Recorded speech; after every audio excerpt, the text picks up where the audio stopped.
once again, we have another demonstration here, the Y to delta manual connection. Now, if it is manual connection, we are only using selector switch for Y or star and then for delta. But if you want to make it automatically, use a timer relay instead of this selector switch. Use a timer relay. Okay? This is one way of utilizing our equipment here in the Smart Grid Laboratory at the College of Engineering and College of Technology. Okay, now let's find out. This is the electric motor. So the motor now to be connected for Y delta or star to delta is a motor that has 6 terminals. Okay, terminal 1 here. Excuse me. Like that, terminal 1, terminal 2, terminal 3, or B1, B2, B3, and this one here is terminal 5, terminal 4, terminal 5, terminal 6. So this is now the U2, V2, and the W2 in International Standard of Labeling a 3-piece motor. Now, this is now the this combination now is composed of 2 magnetic contactors. But the 2 magnetic contactors is compressed here inside. Okay? So, if you notice, this is the supply line, supply side, and this is the load side.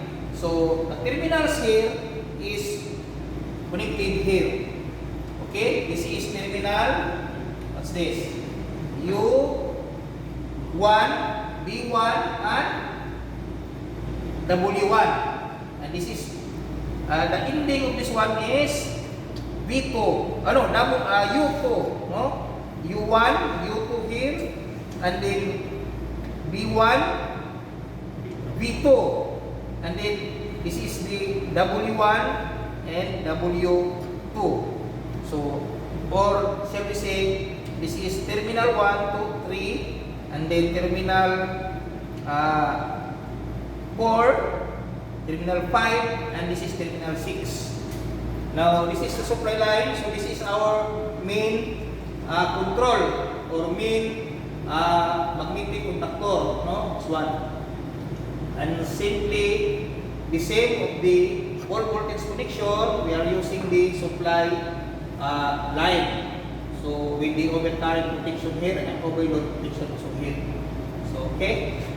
So, to start with, you have to turn on this one. Okay, turn on, and then turn on this one. Okay, turn on the main. That. Okay. So, the motor now runs at Y connection or star. Okay. If you interchange the connection to delta, so using manual switch, so you have to connect this one to delta here. Like that. Delta relay. Okay. Next up. Okay. It's the connection. So Y or star and then delta here.